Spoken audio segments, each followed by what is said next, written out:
Assalamualaikum warahmatullahi wabarakatuh. Perkenalkan, nama saya Khofifah Sriwadari. Di sini saya akan membahas untuk soal beserta jawaban algoritma branch and bond. Baiklah, sebelum itu saya akan memperkenalkan diri terlebih dahulu. Nama saya Khofifah Sriwadari dan teman saya Muhammad Iqbal Anbari. Dan di sini kami memilih algoritma branch and bond. Oke, untuk pengawalan kita di sini saya akan membahas tentang materi algoritma branch and bond terlebih dahulu. Nah, seperti yang kita lihat, algoritma branch and bond adalah salah satu algoritma yang digunakan untuk pencarian jalur, yaitu jalur yang terbaik, teman-teman.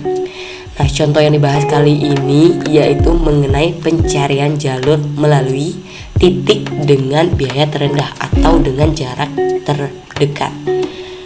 Oke, algoritma ini mempunyai dua prinsip, yaitu perhitungannya secara rekursif, yaitu secara berulang ya teman-teman. Nah, algoritma ini tuh akan memecah masalah ke dalam masalah yang lebih kecil, sambil tetap menghitung nilai terendah atau yang terbaik. Nah, proses ini itu disebut dengan branching. Nah, pada prinsip yang kedua yaitu branching yang diterapkan secara sendirian.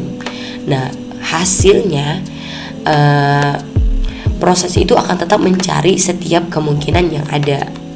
Nah, untuk meningkatkan performa, algoritma ini itu akan melakukan pencatatan biaya minimum sebagai bond setiap perhitungan. Nah, untuk calon hasil jawabannya diperkirakan melebihi bond terbaik sebelumnya, maka proses pencariannya akan diberhentikan. Nah, pada poin B yaitu terdapat soal. Nah, diasumsikan ada 5 titik yang harus dilalui semuanya, yaitu ada titik A, B, C, D, dan E. Nah, semua titik ini itu tidak terhubung secara langsung ya teman-teman. Nah, melainkan titik ini itu hanya akan terhubung jika melalui jalur dengan bond terbaik.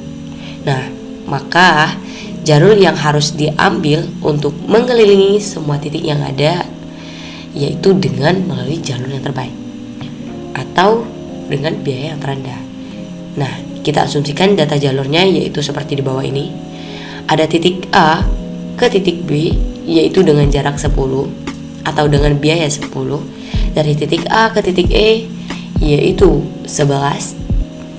Nah, di sini tidak tertulis bahwa titik A melalui titik C karena titik A tidak melalui titik C.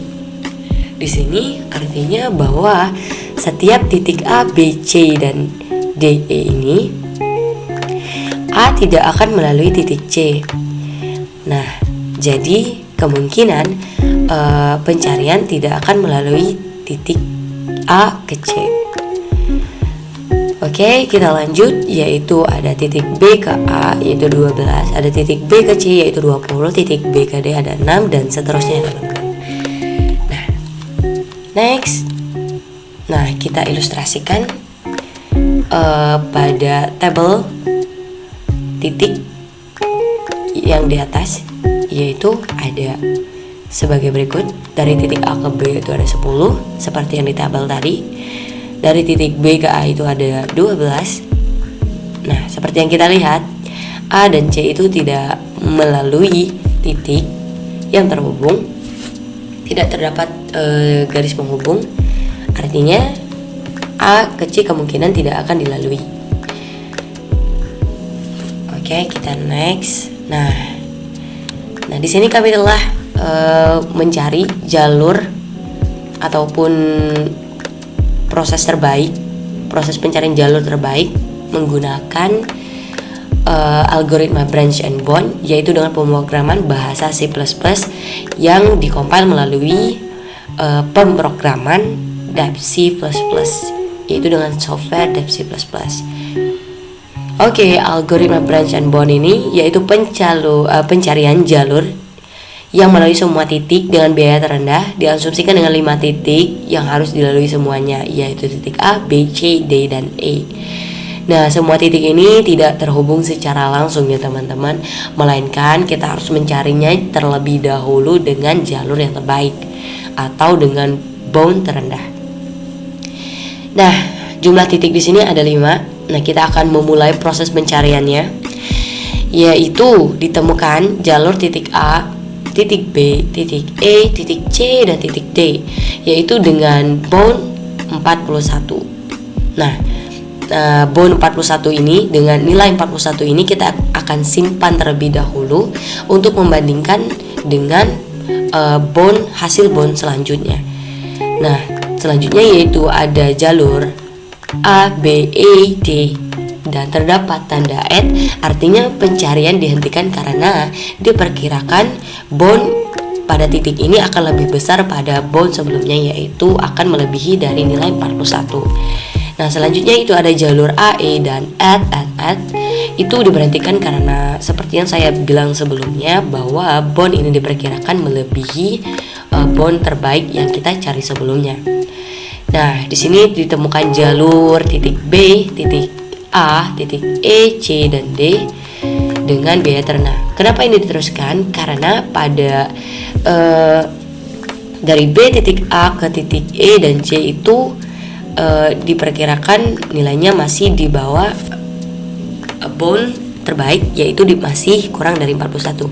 Dan setelah ditambah dengan titik D, dengan biaya titik D, maka lebih 4 poin, yaitu jalur pertama lebih kecil dibanding jalur yang kita cari ini.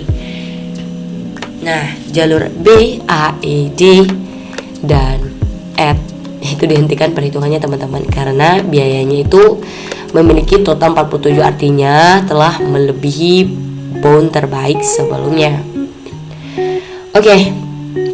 Nah, di sini kita tidak menemui bahwa titik A melalui titik C, karena pada titik sebelumnya, pada rute sebelumnya diasumsikan bahwa A tidak akan pernah melalui titik C. Nah, baik teman-teman, kita lanjut ke jalur B. Nah, jalur B itu melalui titik A, E, D, dan A, melebihi bound. Jalur B, C, A, melebihi bound, dan ditemukan jalur selanjutnya yaitu pada titik C. Di titik C ini diteruskan karena hingga titik E itu pencariannya masih berada di bound terbaik, yaitu kurang dari 41.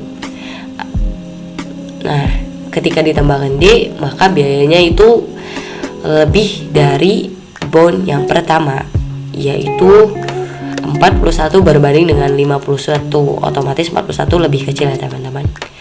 Nah, sama pada jalur C melalui jalur D, titik B, titik A, dan titik E, yaitu dengan biaya 44, masih melebihi bound terbaik sebelumnya. Ditemukan jalur yaitu titik D, titik B, titik A, titik E, titik C, yaitu dengan biaya 38. Nah, sampai di sini pada jalur ini merupakan jalur yang terbaik atau bound yang terbaik ya teman-teman, yaitu dengan nilai 38. Nah, selanjutnya yaitu pada jalur D, B, C, dan at seperti yang kita ketahui, yaitu diberhentikan karena biayanya yaitu memiliki total biaya 49. Oke, selanjutnya yaitu melalui titik D, B, E, yaitu melebihi bound terbaik. Jalur D, C melebihi bound terbaik. Dan selanjutnya yaitu pada jalur titik E.